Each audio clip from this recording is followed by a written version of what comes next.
This is the new exceptional. Yeah.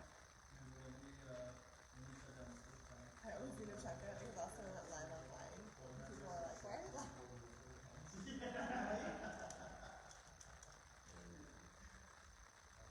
I don't know if my liver can handle it. I know, I'm shut down. I still haven't slowed down drinking since March. Yeah, pretty much. I feel like my stomach lining is disappearing. Yeah. Oh, hey. I now fill up my recycle bin. Mr. Guy, like,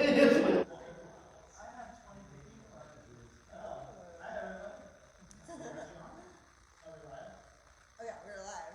Sorry, guys. We're on live, but we have, it's 4:55, so now we have 47 people.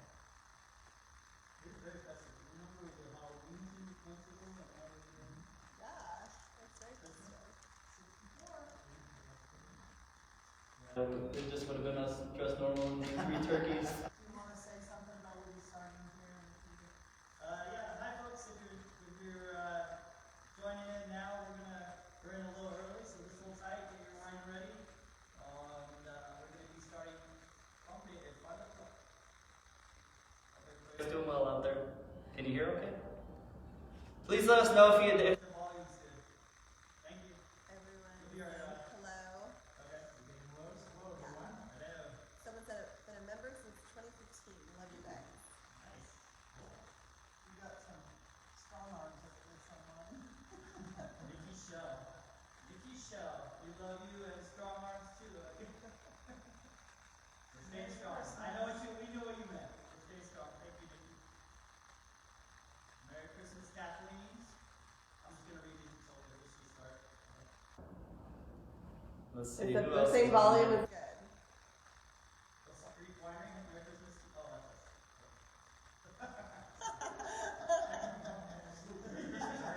Thanks for joining us, Wilson Inquiry. Alright, Mike, welcome. Cheers, me, Captain. Thank you. Santa Claus, how you doing over there? I'm very good. I'm very fasted. Those glasses. I wish I could see you with those glasses. I wish I could see you with these. Yeah. So you won't ask me about all of them. They look like a Or smell. Or taste. Alright, what time? Okay. We have 3 minutes, everybody. So if you're tuning in, hang tight. We're going to start in 3 minutes. Volume is going in and out. No, it's Right, that's because talking loud and then you're not talking. You hear me now? No. Stop walking. Oh, Cassidy just joined. Okay. Hi, Cassie. And yes, Kathy Jimenez, 19, so I miss you all. Yes, you too, Kathy.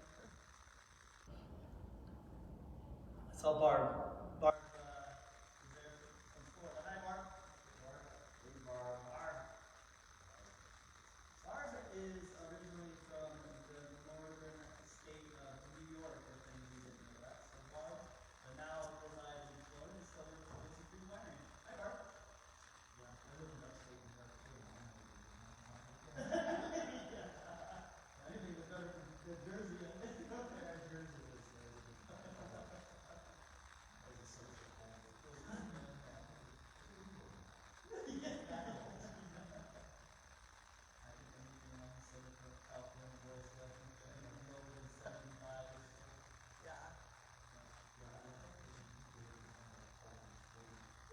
That's cold. it's cold, it's freezing. It's You'll do a Zoom meeting with someone in your class and it's We have no idea. Barb, we miss you too. Saw that, Barb. So we're going to get started here in a second. If you could just let us know if the volume sounds good. The picture looks good for our techniques behind the scene or behind the cameras here. And we'll get started.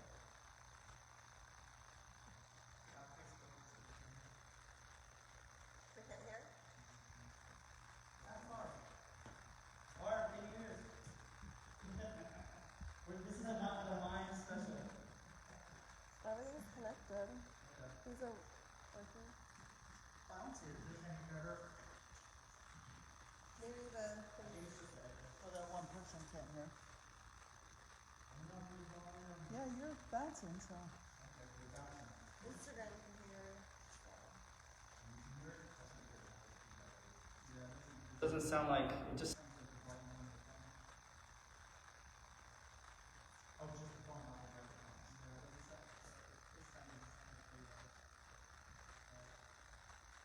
Don't appear to be. All right. My wife Christina. Second. All right, we're gonna get started, everybody. Hopefully the volume and the picture look good to you, but we're gonna jump into this and get going here. Welcome. Happy holidays, everybody. Everyone. Thanks. We got Santa Claus, aka Gus here. My buddy and vineyard manager, Greg, and I'm Ryan. And we're gonna bring you some really good wines here today. We're gonna be going over those, but first and foremost, we hope you're all doing are healthy out there and staying safe. As you know, the winery has not fully closed, but we've closed all tastings and the restaurant is closed in the last week and a half. But we are open in the tasting room for purchases, and the grab and go is open for slushies and wassels, not waffles, wassel, which is a hot wine drink, and food to go. So come check us out, come support us as we keep working hard to make sure that this place stays great for you to come back to, hopefully really soon. So we miss you all, and happy holidays. Yeah, There's such a thing as a slot, too cold day for slushies. we just know you can't get the hot wassel and the slushies too close together in the pot. That I know for sure. But I think slushies are year round. This is California. Yeah. You can have a Christmas slushie. Yeah, that was great. And get sloshy with your food. Okay. Well, let's go back on track. So the other update, you were over here,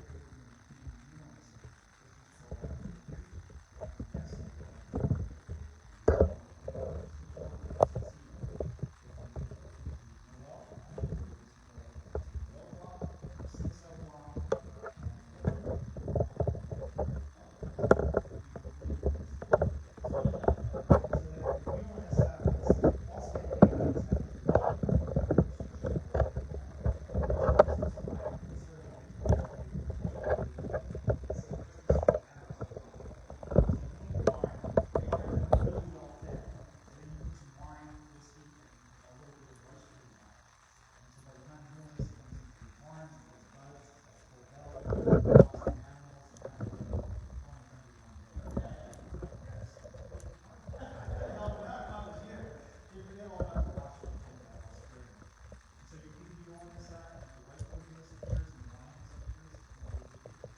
Are there open applications for this new Melissa job? Because I love it. Sounds like a lot of people. Perfect. Got it. All right, folks. So we're going to get on track here. We have, as most of you that are wine club members know, that we have December is a wine club shipment month, and we brought you all the great wines that are in the shipments. If it's not in your shipment, particular shipment, it's going to be in another one. And some of our cult favorite wines. So we're really excited to go through this. So you guys ready? Ready. All right. So the first is our newest vintage of Roussanne, which is a white wine. 2019 Roussanne. So 2019 was the second year of the drought program. So first year we had 2 years of good weather.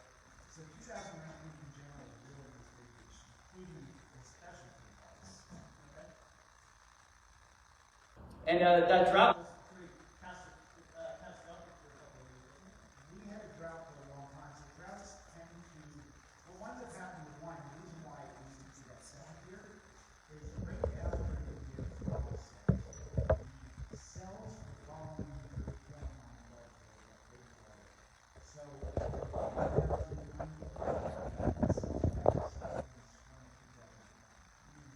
this spring we had the cells that were approved for 2021.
Roussanne's kind of stand out?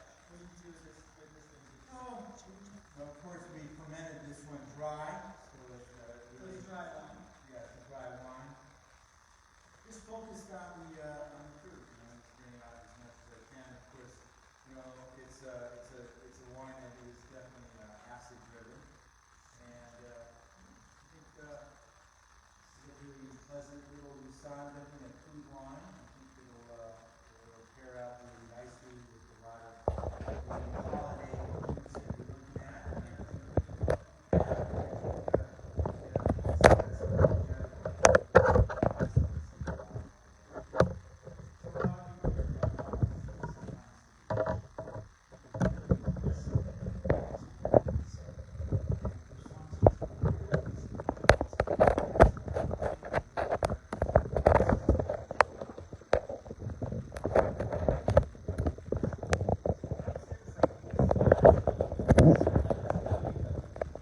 Overpowering kind of, it sounds kind of weird, but just this kind of thing that Roussanne brings, which is, what do you call it, that waxy thiols, they kind of give it that more of that rounded mouthfeel as opposed to a real sharp, like Sauvignon Blanc or something, right? Right. Yeah. Which also makes it a really nice holiday wine. Yeah. So, you know, if you have like a turkey with a bread stuffing, that's actually a pretty hard pairing. Or if you have hors d'oeuvres where you're serving a variety of cheeses and maybe even something like a shrimp cocktail, this will still hold up. You'll do well with all of those.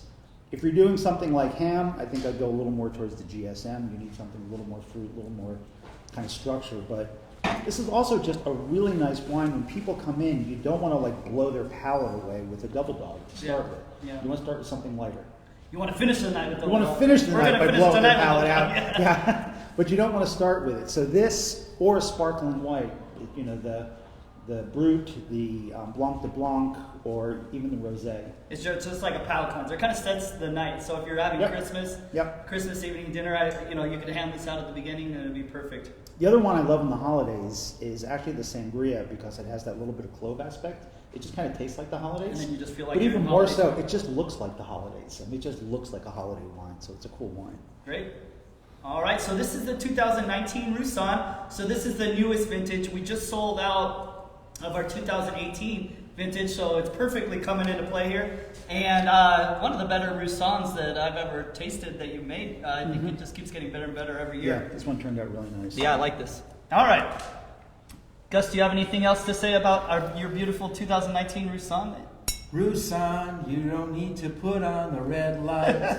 I always tell them there's a drinking game that you could Roussanne. Yeah.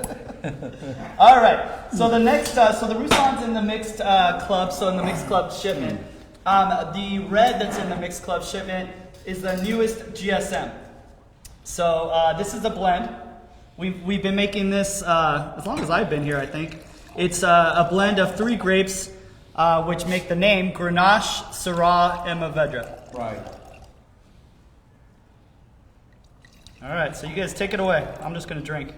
So go ahead. So GSM. we were gonna blend Mourvedre, Syrah, and Grenache and call it GSM. I mean MSG. Yeah, you practiced it so good today.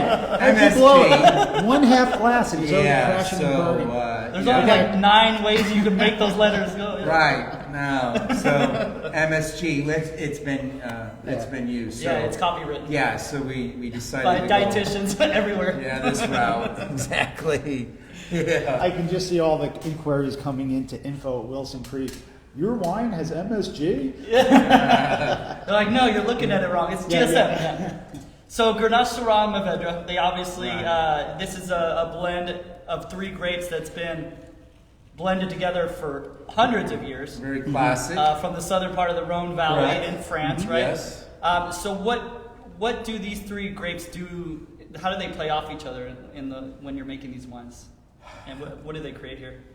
I think it just showcases kind of you think about wine and wine blending, and what you're trying to do is kind of layer them like shingles on the roof, where one kind of goes to the next and to the next seamlessly, and that's the idea of wine blending. And I think that's what we're trying to achieve with wines like this, but also showcasing what we can do here in Temecula as we are looking at a classic red wine blend.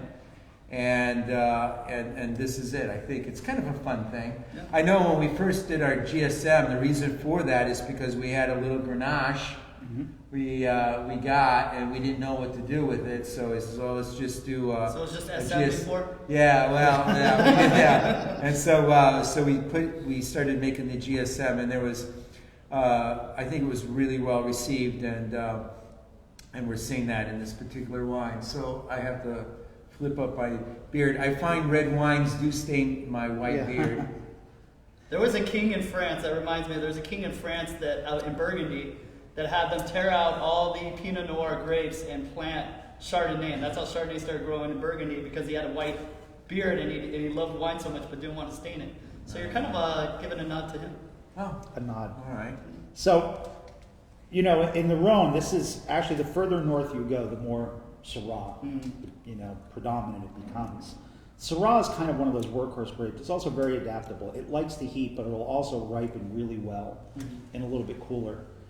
Grenache, not so much. Grenache really needs heat to ripen and get that kind of beautiful strawberry quality that Grenache gets. And the same with Mourvedre. We call the Mourvedre our problem child in the vineyard. Because it's like, yeah. It's just like, not ready, not ready, not ready. I'm ready, up too late. It's just, you've got a really narrow, that's Mourvedre. Yeah. It's got this narrow window, it just doesn't ripen. It doesn't only ripen. have a tricky And then- French name, it's also very finicky. Yes, it lives up to its tricky Mourvedre. Yeah. Yes. Yeah. But so we're more of that southern style, so it's a better balance between Grenache, Syrah, and Mourvedre. Right. So this would be like, would it be more in the south of Rome? Right. I think that like a GSM blend, and this one certainly does, is kind of like a peanut butter and jelly sandwich to me. You get that Grenache. I can't wait to hear this one. Yeah, I Okay, know. go ahead. I'm not just making this up. So, you know, the Grenache gives it that real fruitiness, which, you know, jelly. And then the Syrah is kind of that Smoky spicy. strawberry jelly. There you beans, go. but yeah. And then the Syrah, for me, is like that spiciness or that savoriness that Syrah brings. And then Cinsault has that spiciness too. So you just get this kind of like savory and sweet kind of thing going here. You'll notice that pretty much a lot of the 18s that we have very firm tannins, and because of that, I could see this is going to age well, and it's definitely not at its peak yet. I think the fruit is still there, but it's still kind of closed up. The tannins are still pretty firm. My guess is that within a half a year, sometime by when COVID is lifted, and sometime by summer when we're able to go out to the beaches and have a good time, I think the tannins will soften up and drop down, and the fruit will open up and spread out a little bit into the forefront. So I've been noticing that to be true with a lot of the 18s, that on the tannic side, they're on the firmer side than we've had in the past, which gives the wine some longevity. So give this wine a little time. If you like the flavor profile, it's really closed up and pretty tight, but I do feel that this is really going to take off within 5 to 6 months. On that note, I think, you know, we're able to experience something that I haven't been able to since I've been here, is that, you know, the supply and demand curve for our wine has been so crazy that we've had to release our wines very close to after they were bottled, and it hasn't given them time to kind of adapt, or the bottle shock like you're talking about. But because of now our second shutdown, we've been able to slow things down a little bit. And this particular wine was bottled back in August. So usually, I think what our tradition was, just because we had to get it out, is like bottle, and then 2 months later it was in a shipment. But we've actually had some time to do it. Do we have a question? Yeah, Patty has a question. After I open a bottle of red wine, do I put it in the refrigerator? And then how long does it last? The same with white wine. I've never had wine left after I've opened it, so I don't know. No, yeah, I mean, you guys can speak to this just as good as So I let me can. get this straight. The question is after opening the bottle, what to do with it? After opening a bottle of red wine, do I put it in the refrigerator? No, you put it in your glass of wine. You pour it into your glass first, and then drink it and enjoy it. If there's any left over, sure, you can go ahead and do it. I use the rule of 20, with a lot of the wines. It's a very easy, simple rule to follow. If you keep your white wines in the refrigerator and then you pull it out and you pour it, wait 20 minutes. Let it warm up a little bit and then pour it. For a red wine, you take it, and normally it's not in the fridge, put it in the fridge for 20 minutes to bring it down to cellar temperature so that it can open up in your glass.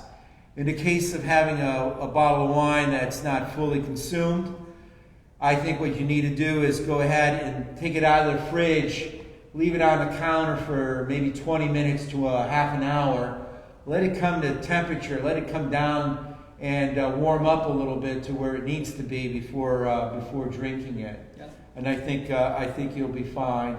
But like all wines that are open and stuck in the fridge, don't leave it in there for a long period of time. I think after 2 or 3 days, you'll definitely notice a decline in the character and quality of the wine. So if you want to put it in there for a day or two, I think that's fine. But after that, you'll definitely see a decline in quality. And But they'll definitely slow it down. So if you just want to put it overnight and then drink it the next day, I've done that quite a bit, especially with white wines. Right. And that's where the screw cap white wines come in really handy. Yeah. You know, that you could just screw the cap back on, a Sauvignon Blanc or whatever. I do that often and just throw it back in the fridge and drink a glass another day. But it just slows things down, so it won't diminish the de-escalation of the wine altogether, but it'll slow it down significantly. Slow it down. Yep. And so what you're doing is you're protecting it from oxidation. There's a couple of devices that actually help. Those little vacuum things actually work pretty good. Yeah, But and you they're not still very want to put it in expensive. the refrigerator, right? They're not that expensive. The other, if this is, you just like having a glass or two, there's a product called the Coravin, which is basically a giant hypodermic needle that then pumps, I think it's argon? Argon. Argon, and pushes the wine out. So the wine never actually knows it's out of the bottle. That being said, you still want to drink it within a few days. Once you break that seal and open it up, you want to drink it within a few days. Yeah. But that Coravin is a tool that's really expensive. It's really expensive. But the pump thing that you can get, you don't have to use the fridge, is really inexpensive, and you can buy those. I have a couple at home, and they work really well. Or just invite another friend. That's the ultimate option, is just invite a friend. And wine brings friends together. Yes. All right, drink to that. All right. Are there any more questions out there as we move on to our third bottle? I know a lot of people had a really good time with us, our first virtual tasting, when Gus really had a good time. So if that's going to happen again, it's most likely going to happen today because we're going through 5 wines today. Right. Not 3 or 4. You won't notice because I've got these little things in front of me. That's why you're doing it.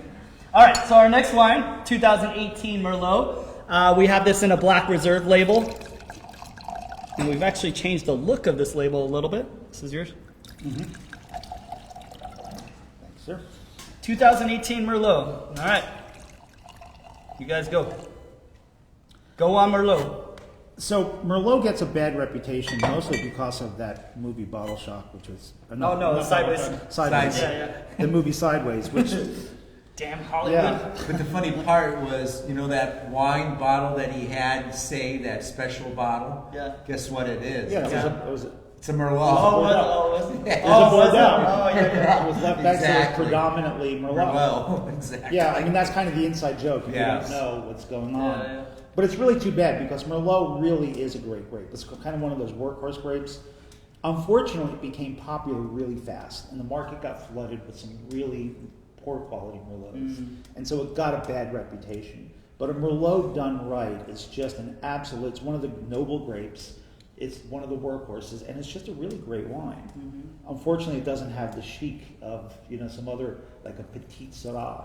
Or Cabernet Sauvignon. Bon Sauvignon, that might be the problem. You can't grumble when you say it. Yeah, Merlot just sounds like an American word, and people Sounds like aren't a very frog says impressed. it. Merlot. So, Gus, tell us about this wine on your intimate winemaking level. Well, I pick up a lot of peppery characteristics on this one. Definitely has that peppery spice to it. Once again, the 18s, all of them, I think, are on the firm side on the tannin.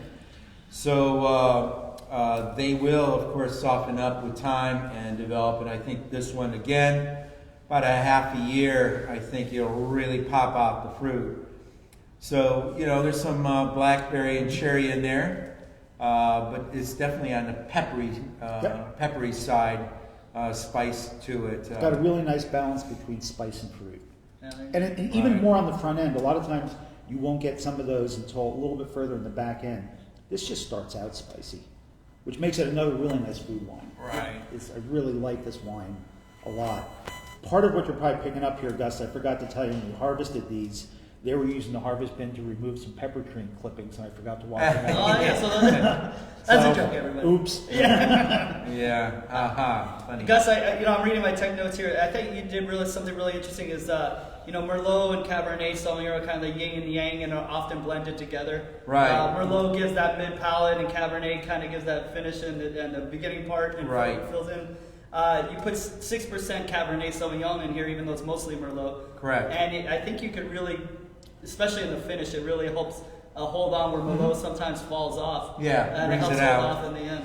Yeah, and you know what? With the tannins the way they are, I think this one is going to have a longer finish. I think once they integrate and soften up and drop down a little bit, the fruit's going to pop, and I think there's going to be some length in this. This is going to be one of those sleepers that are really going to showcase well by summer. I'm on a Merlot crusade. Like, I want to bring Merlot back. So, Yeah. Well, how does Merlot grow in Temecula? Does it grow differently here than maybe Washington or somewhere else where they grow? It grows very different here than in Washington. So in a cooler climate, Merlot is just fruit forward and fruit driven, which is why I think it became popular for a while. People like those kind of fruity wines. Here you get a lot more of that spice and that you get more tannins. It's actually not one of the higher yielding grapes. So a lot of people don't like to plant it because it's more expensive to grow. But in this heat, it just really does nice. It's not a huge yielder, it's not overly aggressive, but it develops really nice tannic structure in the heat. Cool.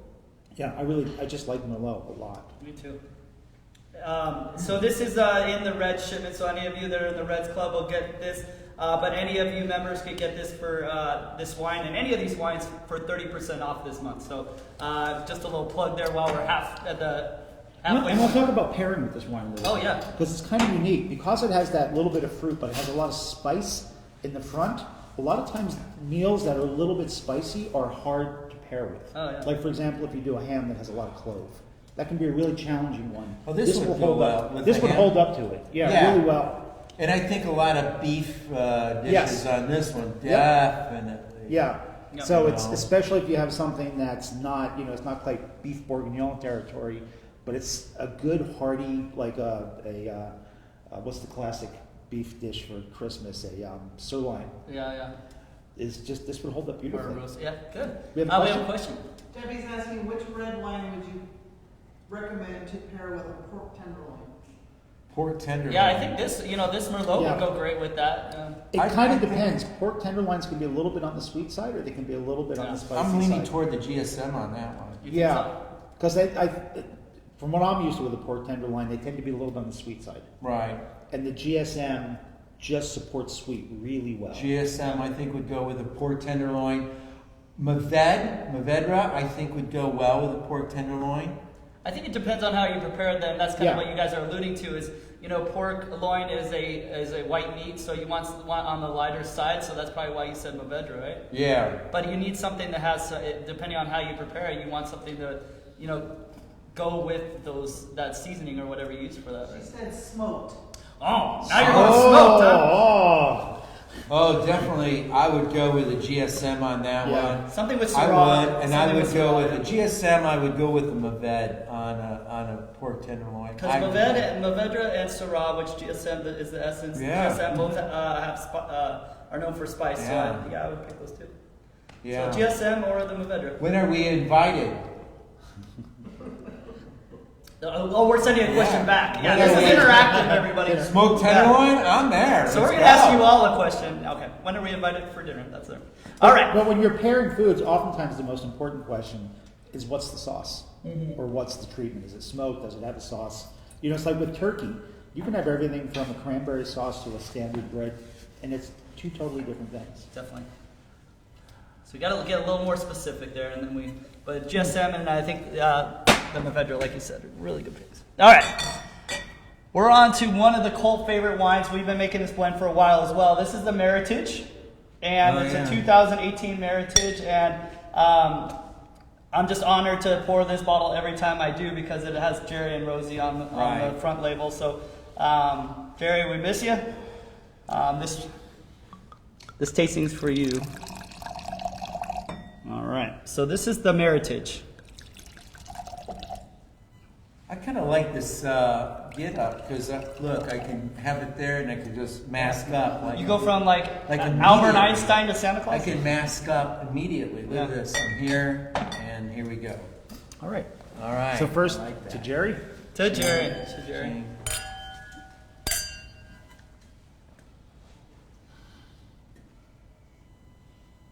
All right. So while they're smelling, Meritage is just a little background on what this is. Meritage is an American-made name. It's actually two words that were put together and created a name, merit and heritage. And it's there's actually a Meritage Society that created this name for what are noble grapes in Bordeaux. So the French didn't want us calling their blends that had those grapes in it Bordeaux anymore.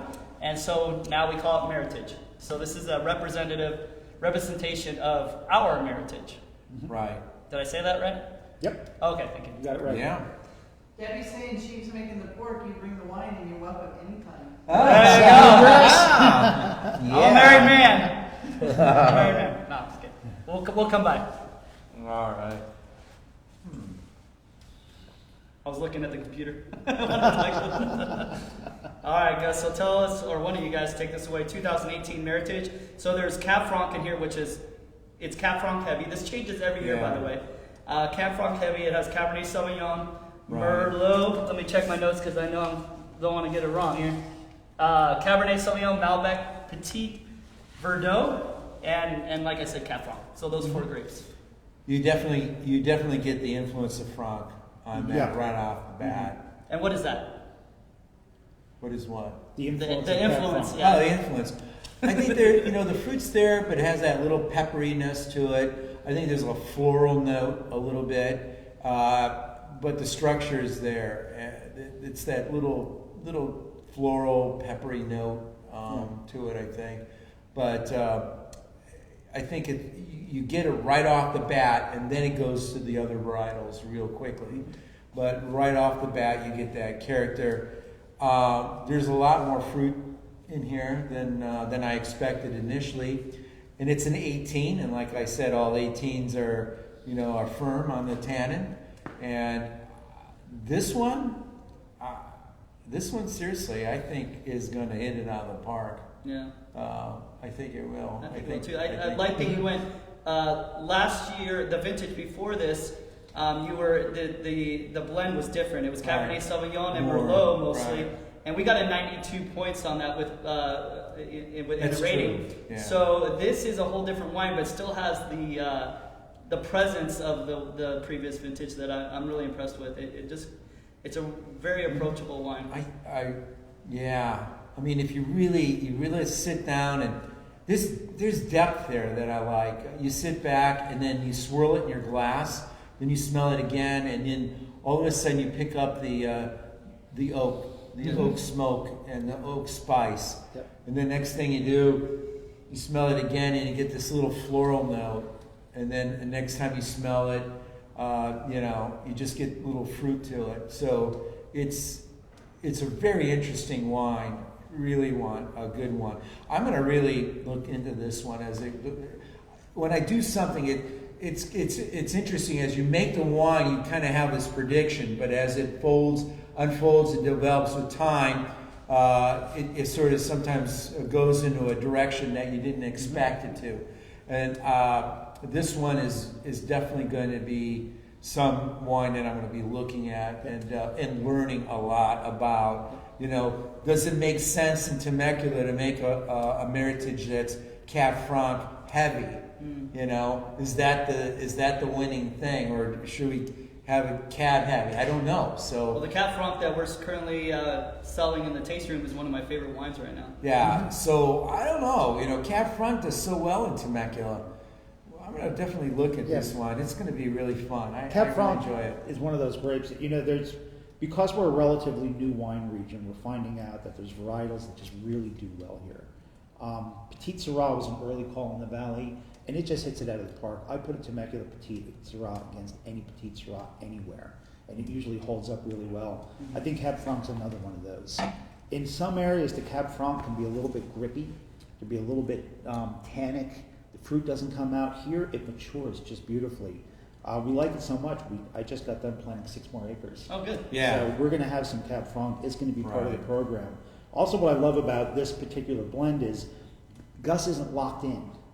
We can see what's coming in, and we talk about stuff as it's coming in. And this is what this looks like, and how did it do in the vineyard, and where do you think it's going to go? And this is like one of the great things about blends is that you can adjust it and you get to play with them. You're not stuck to a formula. It's like a great chef, they don't actually measure everything all the time. They just throw a little bit of this, a little What bit of about that. bad chefs? That's then what they I taste do. it. No, bad chefs measure everything. I'm a bad chef, I measure everything. So, Except but in the to vineyard. your point, the Bordeaux and the GSM are similar in that instance where they have the same grapes typically involved. The GSM Yep. for sure, but the percentages change based on what we get in and the quality of what we get in every vintage. Right, and then we taste the wine as we are prior to blending and see, what is our focus, I see. and how do we act on that focus, and we try the wine and go, wow, I really pick up this character. How do I accent that, and what structure should I have to make sure that, somewhere down in the future the focus is there and it's highlighted. That's what makes blends fun. I It's think, exactly. Yep. Yep. You have a question? We have a question from Nana Crespin asked which wine would pair well with tamales. With tamales. Now- What kind of tamales? That Yeah. depends on how hot they are for starters. Are you talking about the red pork tamales? Are you talking? Yeah, Red those. pork. Okay, the pork tamales. And then we'll see if she. So if they're really hot and spicy, you want something that's going to put out the fire a little Yeah. bit. And that is Muscat's king for Yeah. that. Pork. So But yeah, so pork tamales. If it's not as hot, you can get away with something. Actually, the Roussanne would work pretty well with tamales.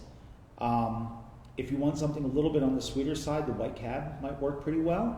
And if it's a little more of a savory tamale, I actually think the GSM would probably work pretty well. I don't know if I'd go with the Meritage. The No, tannins on this are a little much for tamales. One of the things that's my worst, personally, that I like least in wine pairing is spicy and wrong wine pairing. So Yeah. anything that has tannin, any red wine or any high alcohol, just makes the spice just makes a really unpleasurable taste in your mouth. So that's why they, like Greg was saying, to have something with no tannin, a white wine, because it doesn't have skin contact. Right. And something that's sweet, the sugar balances the spiciness. So even if it's a little bit, I would stay away from reds and anything with high alcohol, and personally. The other one that works really well is tamales are a little bit like seafood and some foods that it can get to be a little bit much in the palate. It builds up over time. Sparkling wines work really well with Yeah. this, especially drier sparkling I didn't wines. think about that. So I the think Brut, you're right. the Blanc de Blanc, Yeah. the Rosé would The work pretty rosé well. would be the really Really nice good. one.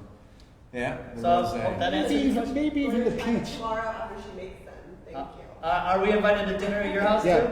When are you taking down Oh, dresses? yeah. God, I'm gonna gain like 50 pounds. Well, Debbie Hopkins is the one that invited Oh, you. okay. Well, Debbie will come. Everybody knows Debbie. Yeah. Okay. Everybody. All right. So, are you guys ready for the next one? The last. Yes, please. Okay. So before we get to the last wine, the Double Dog, which I know you're all excited about, I just want to remind you that we have a great sale going on online and in the tasting room. There are about 12 select wines that we have on sale. If you're not a member, this is for you. 30% off 12 bottles or more. You can get all of one of those select wines or mix and match them.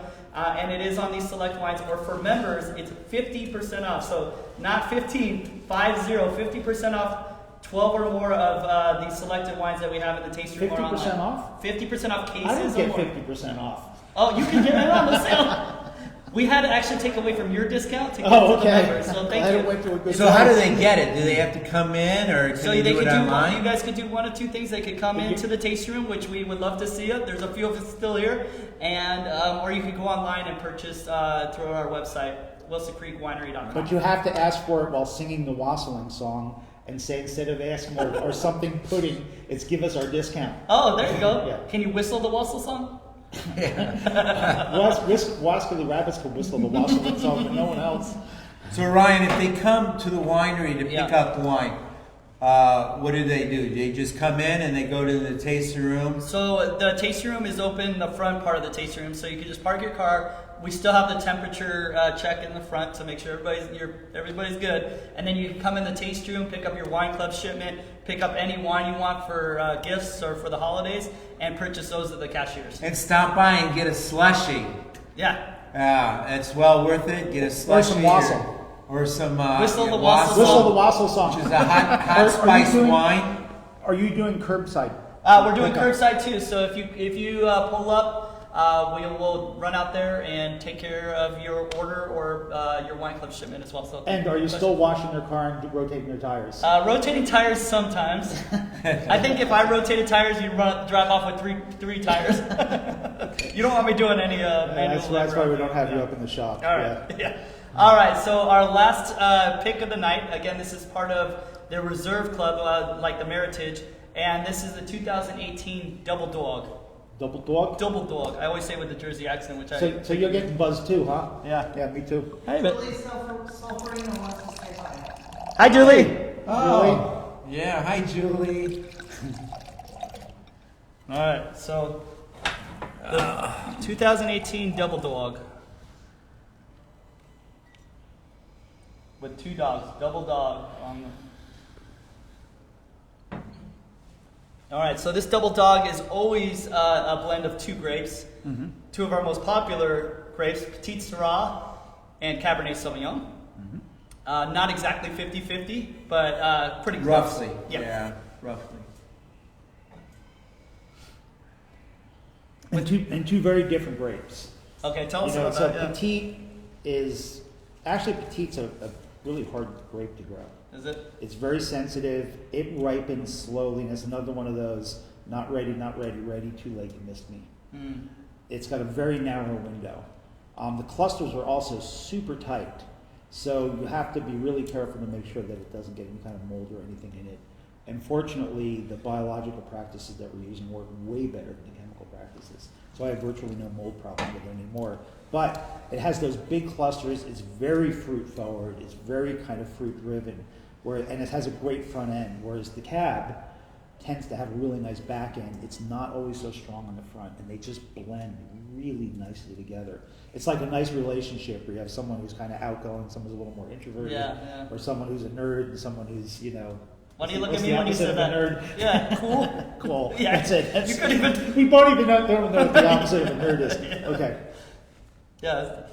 The one thing that I think in the taste room, what I've noticed is the Double Dog label pulls people in. It has the dogs on it, which a lot of people like, but they're blown away every time that they drink this wine because it's such a good wine. So, you want to tell us how this is made, Gus? Sure. So when the harvest comes in, and we basically make the Cabernet, and we also make the Petit Syrah separately. And then what we actually after the two wines are made, that's when we actually blend them together for the particular wine. And So do you barrel them first and then blend post barrel? correct. Yeah. Yes. So they're completely made, and then after they're made, then we blend everything together prior to bottling. And sometimes, normally it's around 50-50. Sometimes it's Cabernet heavy a little bit by percentage or two, or Petit Syrah, but we try to keep it around 50-50 just because that's what this particular wine is. And we're always focusing on structure, and I think the thing that really makes Petit Syrahs, not Petit Syrah, but Double Dog really stand out, it has a combination of fruit and spiciness and earthiness that those two grape varieties bring to the table when this is made. So I think you definitely see that in this particular wine. Being an 18, like all 18s that vintage year, it's a little firm on the tannin. And like all the other ones, I think it definitely will age out and bring out some beautiful flavors down the line. So these are just released, and I think this one definitely has a lot of promise. It's So just for a kinda wine like that'll for- age that well, I think and 50% off? No, not on this one. Not on this one. No, this Oh. isn't one of the select ones. Oh, okay. Yeah. This because you want to stock up on some of these Yeah. wines. Yeah. But it is 30%. So I have a question. How many barrels do you currently have now, roughly? we're getting close to 600 barrels. 600 barrels. So as a vineyard guy, it's kind of cool when I come in and watch you and Joe in the morning. They have 600 barrels that they have to test on a regular basis. Like what? About once every 2 months? You're probably in there. Every 2 months, we go through all the 600 barrels. I taste them all out, and I could do about 100 barrels in about an hour. Dang. That's a professional. And then we get a stretcher and just carry him out. Yeah. And then bring Joe in for the next See, yeah, that was like the Exactly. first virtual tasting. Do we have a question, Lauren? We do. Velvet Nightshade asks, which wine is the best to gift for the holidays? Oh, that's a good one. Yeah. Like, which... It depends on where they are on the naughty and nice spectrum, for starters. Well, if you're naughty, I can tell you, give you directions to No, but there's actually a serious answer to this question. Yeah. God forbid. It depends on kind of how sophisticated their palate is, Yeah. and whether they want to pair it with food. If you want just a really friendly, easy drinking wine that anyone's going to love, the Roussanne and I'm thinking the GSM are probably going to be, everyone's going to love it. The others, they're a little bit more complicated. If you have someone that's used to drinking Riuniti or Two Buck Chuck and all that, it might kind of blow them away a little bit. So you might want to hold off on those. But if someone really likes food and wine, the Meritage is going to be great. The Double Dog is going to be a great combination. Mm-hmm. And I really like this Merlot. I'm going to be giving a lot of this Merlot away as gifts because it has that. It's a lot of people expect Merlots to be kind of fruity and even a little bit flabby, and this one's neither.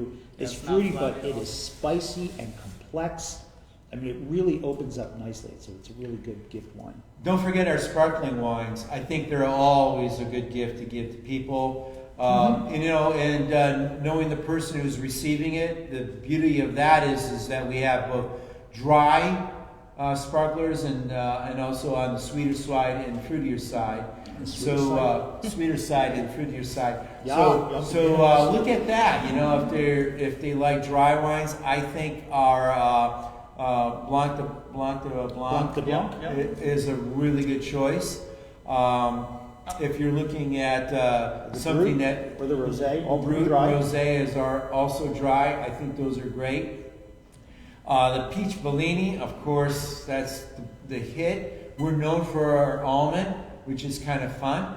If they're really on the sophisticated side, the wines that we're trying now, the 18s, are, I think, wines that need to be laid down for a while and then really, really enjoyed later on. So if it's given as a gift with the intent of just not consuming it right away, but having it somewhere down the line, I think the 18 vintage is phenomenal for that purpose. So I have a great gift suggestion.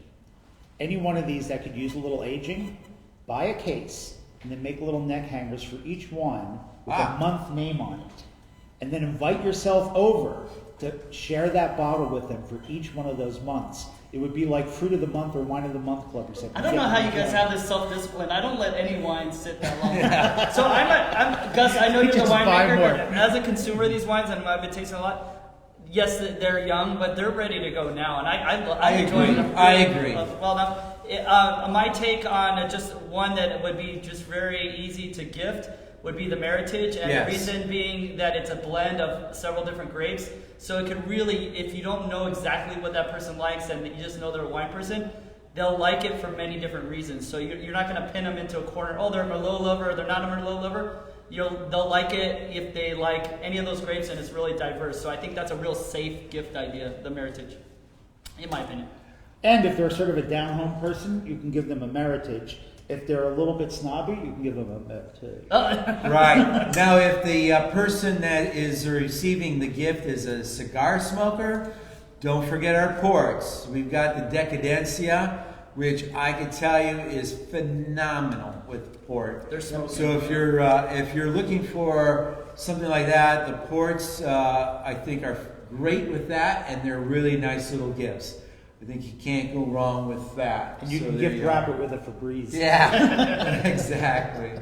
All right. Are there any other questions?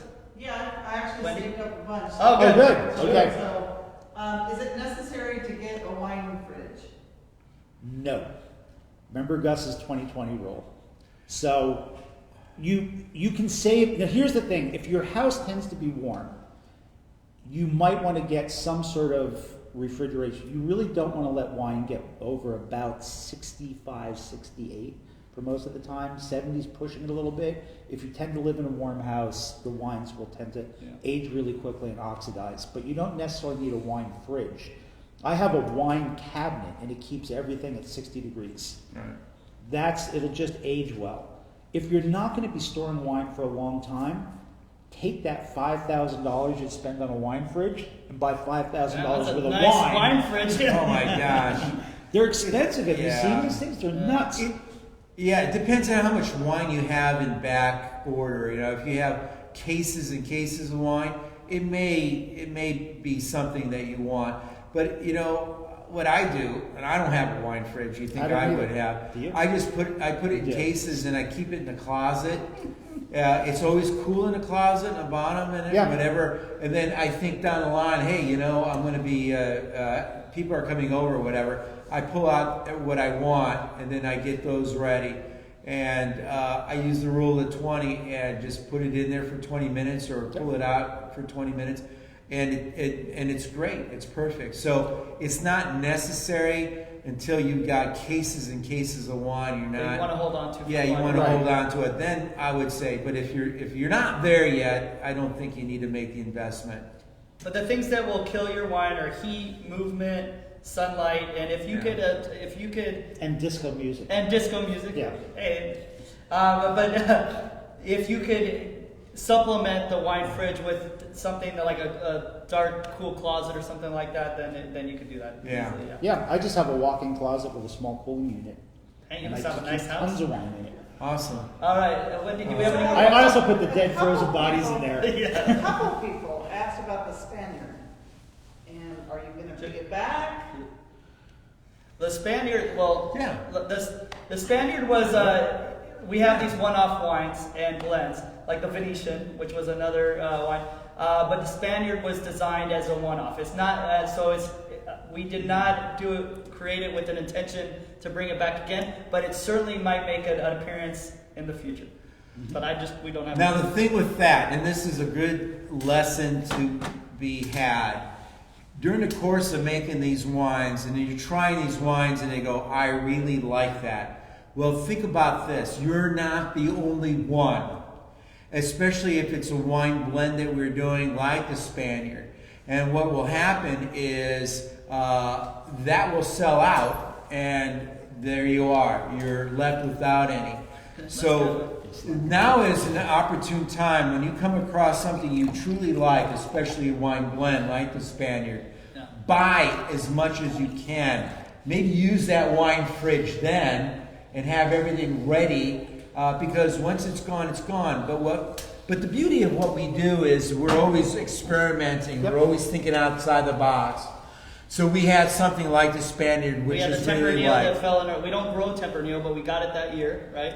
We're gonna do some other wines that are gonna be as epic as that one, and they'll be called something else. So look for Yeah, those it's wines Spaniard, for down the example. line. Yeah. But when you come across a wine you really like, especially when those types of wines, buy your fair share, because you're not the only one who's enjoying it. There's other people as well. Look for those sales. Get that case or two, because once it's gone, it's going to be gone. Yeah. It's like toilet paper. If you need it, everyone else needs it. Stock up. Yeah. So along those same lines, somebody asked about the tiramisu port. Tiramisu port. Oh, I these are think- good. These are Yeah. good singers. Right? I like it. Yeah. Is this Barb just sending all these in? No, it's not bar. So Right. the tiramisu, we actually had it on the We're gonna on the bottle- docket yeah, to yeah, make we're it gonna- this year. We're gonna bottle it. But we have some, huh? Or next year? We'll probably bottle it in this first quarter. Okay, so we do have some more terms. Yeah. But you know something about that, we don't just make wines that are popular to sell. We find interesting wines and try and make We do interesting too. wines and then present them. On top so of if our you staple find, wines. on top of the staple stuff that we do all the time. Right.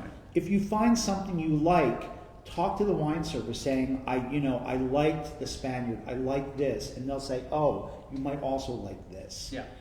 So we're not necessarily always we're not that market driven. We're very wine driven and figure. But we try to infuse, like they said, we try to infuse different wines, especially for our wine club members in your guys' shipments, so you have a different experience, like our Explorer Series wines. So we're constantly doing things like that. So Tiramisu will be bottled along with raspberry. We've got to pump out the wine from the barrels and prep it and all that. But I think in January, February, we'll bottle those up. you heard it here first.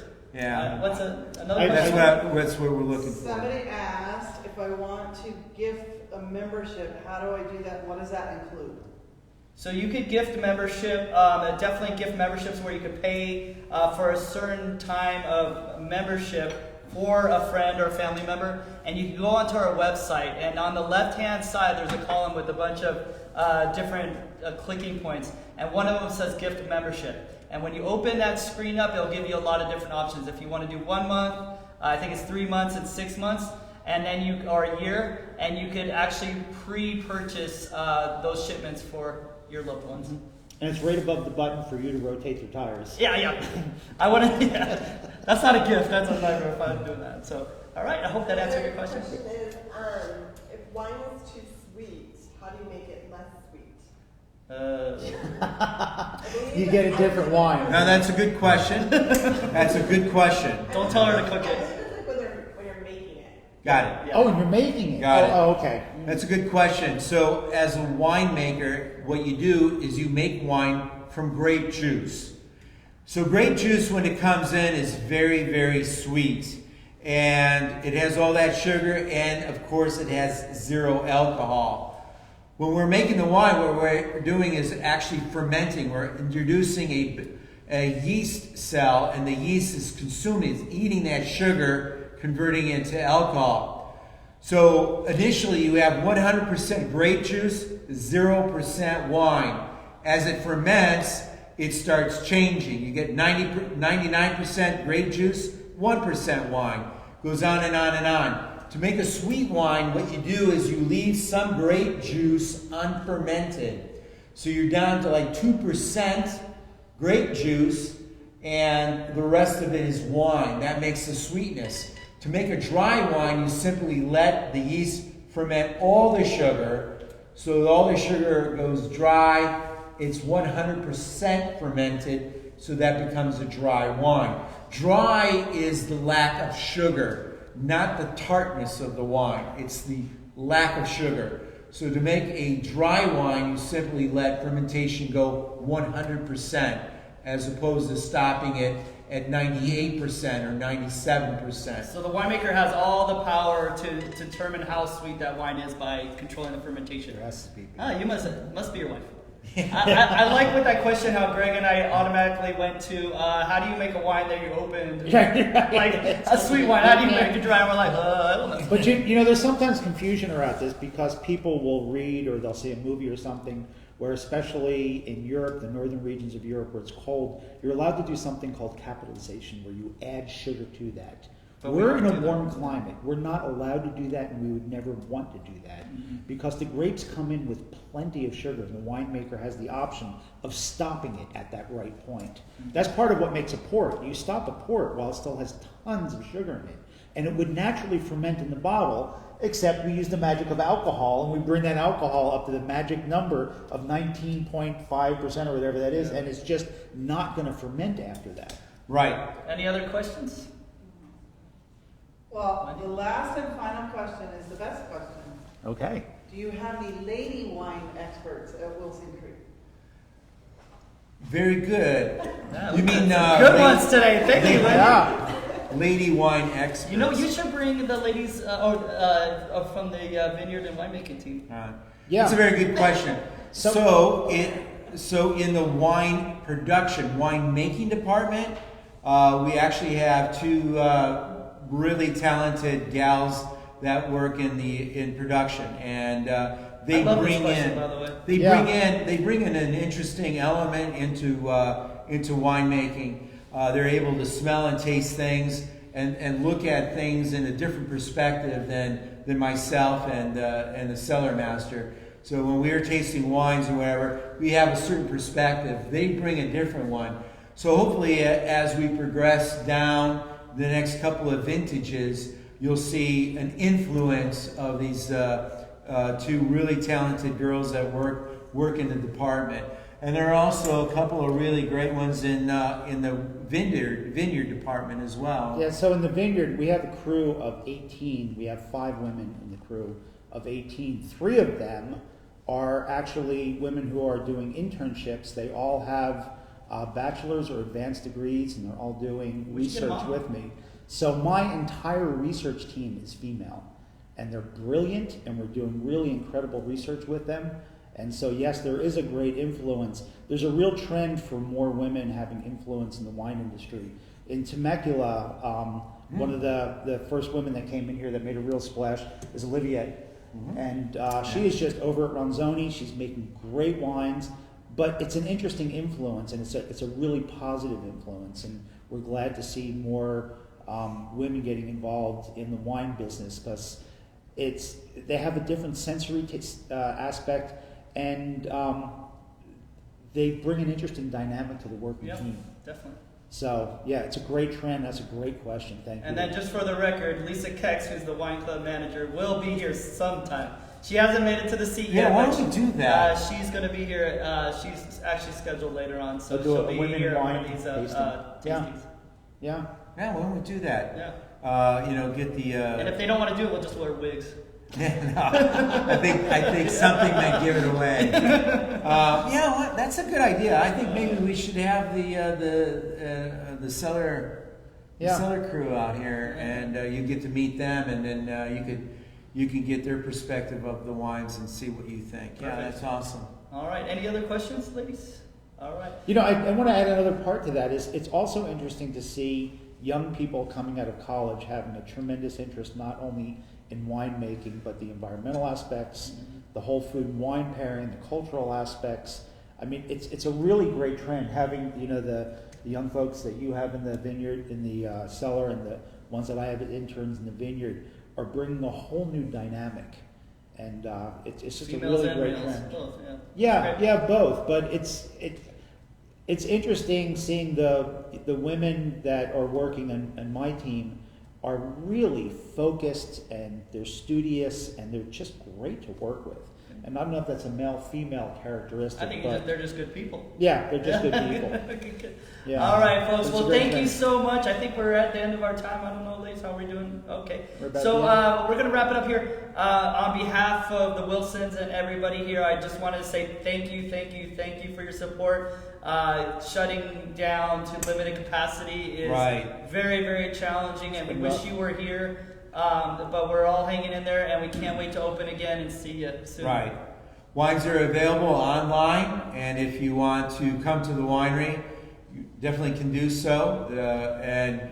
We can go right into the tasting room, purchase your wines, and we also have curbside pickups. You can call it in, call your orders in, and pick up. So there's different ways of receiving your wines, and the holidays are here. Make great gift ideas. There's some really phenomenal deals and discounts, and so take advantage of all that. I think, and stay safe. Stay safe, and hope to see you in 2021. Yeah. And let's hope and pray that that's going to be a better year.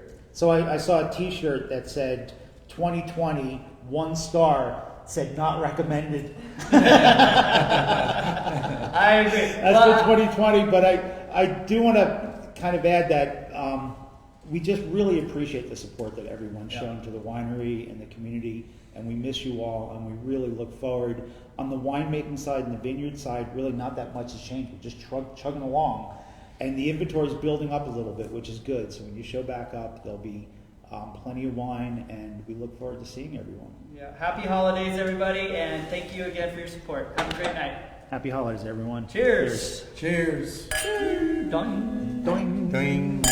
Ding dong. Yeah, girls do it a lot better than I do. Cheers.